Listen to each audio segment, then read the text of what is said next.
Olá, vamos prosseguir com a disciplina Sentença e Recursos. Nessa videoaula, nós vamos encerrar o estudo do Instituto Sentença. Vamos lá. Muito bem, começaremos a retomada do estudo do Instituto Sentença a partir dos seus efeitos. A sentença, ela tem um efeito formal e ela pode ter efeitos materiais. Então, a sentença ela tem um efeito formal e ela pode ter efeitos materiais. Formalmente, a sentença põe fim à função do julgador na fase cognitiva do processo e na execução, mediante a apresentação da prestação jurisdicional.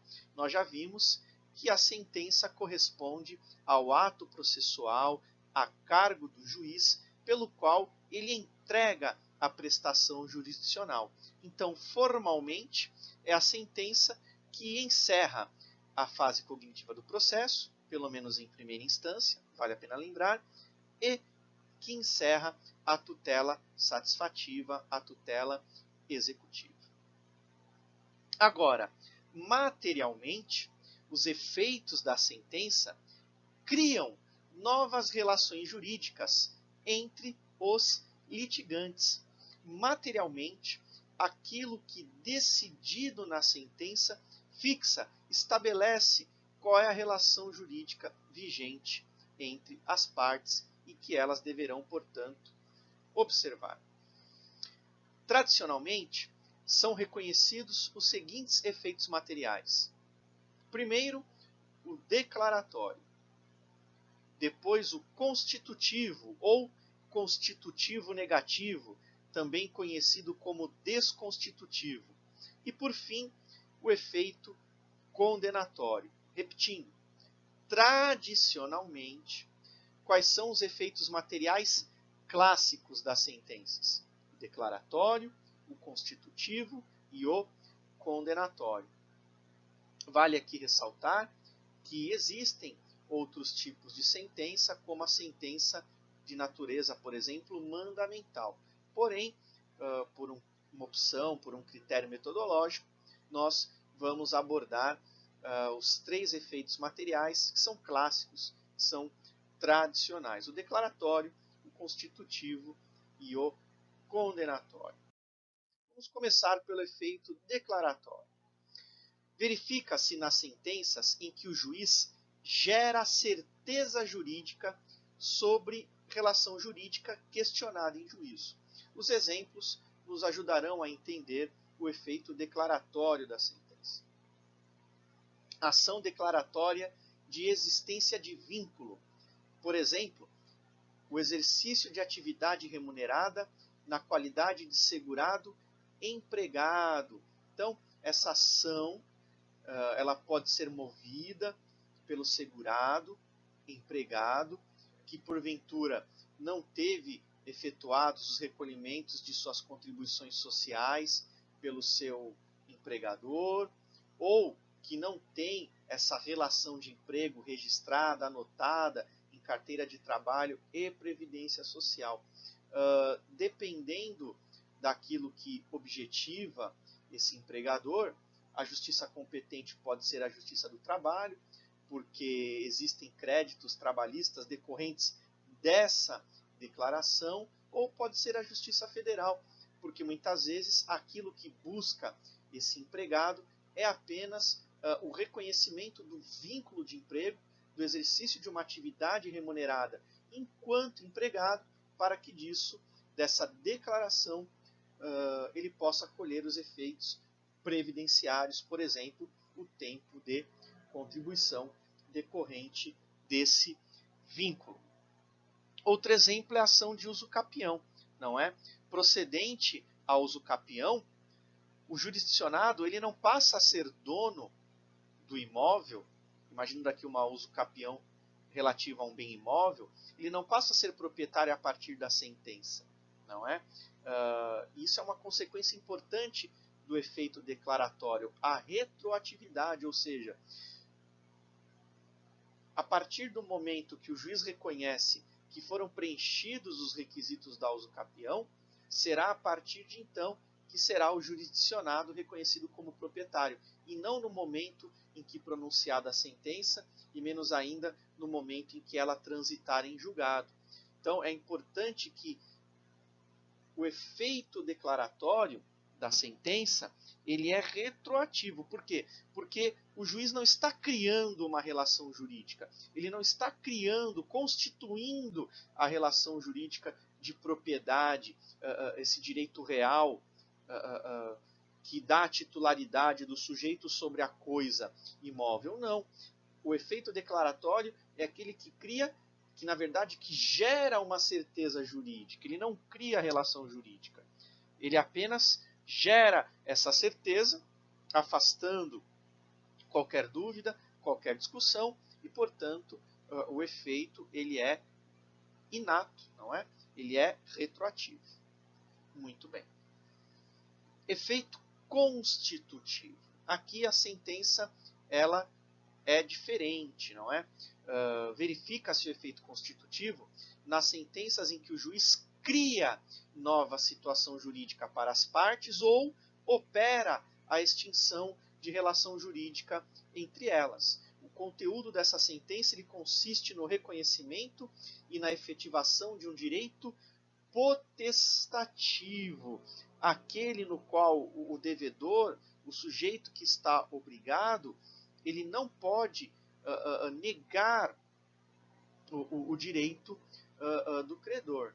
E aí nós temos como exemplos a ação revisional de aluguel, a ação de divórcio e a ação de rescisão contratual. Então, na ação revisional de aluguel, o juiz ele cria uma nova relação jurídica, ou seja, a revisão do aluguel, estabelecendo uma nova situação jurídica entre as partes, porque ele reconhece um estado de sujeição de uma das partes, ou seja, a parte contra a qual se constitui essa nova situação jurídica, se constitui a revisão, ela fica sujeita à revisão do aluguel. Nada ela pode fazer se demonstrada uma das hipóteses legais de revisão. A mesma coisa com relação ao divórcio. Ainda que um dos cônjuges não queira, o outro não é obrigado a com ele continuar casado, a manter a relação, o vínculo conjugal, matrimonial, porque se trata do exercício de um direito potestativo. E aqui nós temos como exemplo de efeito desconstitutivo ou constitutivo negativo a ação de rescisão contratual.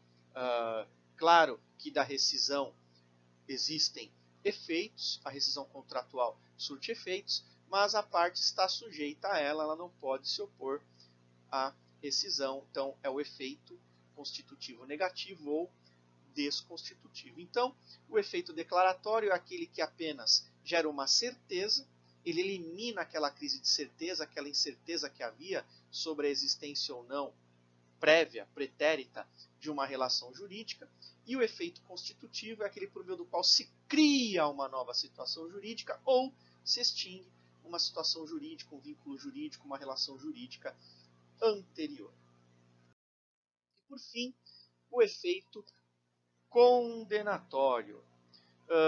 Verifica-se nas sentenças que geram um título executivo que faculta o vencedor a utilizar-se da atividade jurisdicional de execução forçada, caso o vencido não satisfaça a obrigação nelas contidas voluntariamente. Então, caso o devedor condenado a algo não satisfaça voluntariamente a sua obrigação, isso gerará ao credor a possibilidade de se valer desse título executivo da sentença para que se inicie a execução forçada. Nós temos como exemplos a ação para nomeação em cargo público, a ação para concessão de benefício previdenciário ou mesmo a ação para cobrança de dívida.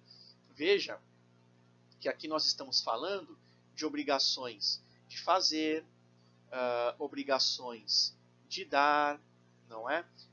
Esse título executivo ele pode conter quaisquer tipos de obrigação, não é?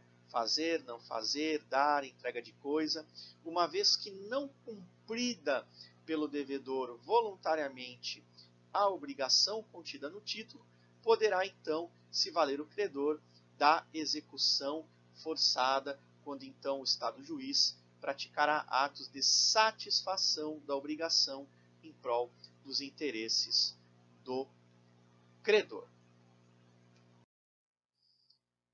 Vamos falar um pouquinho sobre a hipoteca judiciária, esse instituto que apresenta uma certa novidade do CPC de 2015 em relação ao CPC de 73. A hipoteca judiciária, ela trata-se de um efeito secundário da sentença condenatória, um efeito secundário da sentença condenatória à prestação de quantia em dinheiro ou de outras prestações que se tenham convertido em dinheiro, que se tenham convertido em prestação pecuniária, aquela obrigação de fazer ou de não fazer, que, uma vez não cumpridas, viram então prestação pecuniária. A hipoteca judiciária é um efeito secundário então dessas sentenças condenatórias que incide sobre imóveis, bens imóveis do vencido. Então, para que a hipoteca judiciária se oponha a terceiros, ela dependerá de averbação no cartório de registro de imóveis. Mas qual que é o efeito, não é, da hipoteca judiciária? Uma vez constituída e averbada no CRI, no cartório de registro de imóveis, o seu efeito é o de gerar o direito de preferência em relação ao credor da hipoteca judiciária, o direito de preferência quanto ao pagamento em relação a outros credores, observada a prioridade no registro, na averbação dessa hipoteca judiciária no cartório de registro de imóveis. O artigo 495 estabelece que a decisão que condenar o réu ao pagamento de prestação consistente em dinheiro e a que determinar a conversão da prestação de fazer, de não fazer ou de dar coisa em prestação pecuniária, valerão como título constitutivo de hipoteca judiciária. Então, vejam que para a averbação da hipoteca judiciária, bastará a apresentação de uma cópia da sentença perante o CRI, perante o cartório de registro de imóveis, independentemente de ordem judicial, ou seja, dispensada a ordem judicial. Basta que o credor providencie uma cópia da sentença e promova a sua averbação no CRI, no cartório de registro de imóveis. Repito, de acordo com o CPC de 2015, isso independe de ordem do juiz, de declaração expressa dele, ou ainda da demonstração de urgência. Não se trata aqui de uma tutela de urgência. A hipoteca judiciária, ela não precisa estar pautada na urgência. Essa é a novidade em relação ao CPC de 73. Aqui o que se busca é a prioridade, a satisfação do crédito do credor que averba a hipoteca judiciária. O CPC exige que até 15 dias da data da realização da hipoteca, a parte, o credor, deve informá-la ao juízo da causa e ele então determinará a intimação da outra parte, do devedor, do executado, na verdade do devedor, né, porque não necessariamente nós temos aqui já o início de uma tutela executiva. Então o juiz determinará a intimação da outra parte para que ela tome ciência do ato. É importante aqui consignar que, se porventura a sentença for reformada ou invalidada, a parte que promoveu a hipoteca judiciária, independentemente de culpa, portanto, estamos diante de um caso de uma responsabilidade objetiva, a parte responderá pelos danos que a outra parte tiver sofrido em razão da constituição dessa garantia da hipoteca judiciária. Então, caso reformada a sentença que deu origem à hipoteca judiciária, aquele que a promoveu responderá pelos danos que causou a outra parte, independentemente de culpa. É uma hipótese de responsabilidade objetiva.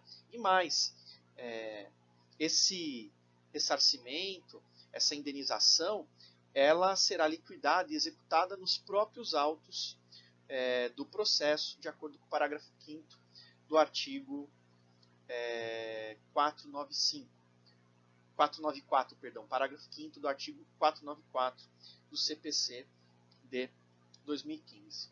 Muito bem, essas eram as últimas das informações que nós gostaríamos de compartilhar com você sobre a sentença, um tema extenso, por isso dividido em duas partes, parte 1 e parte 2, e na próxima videoaula nós trataremos então da coisa julgada.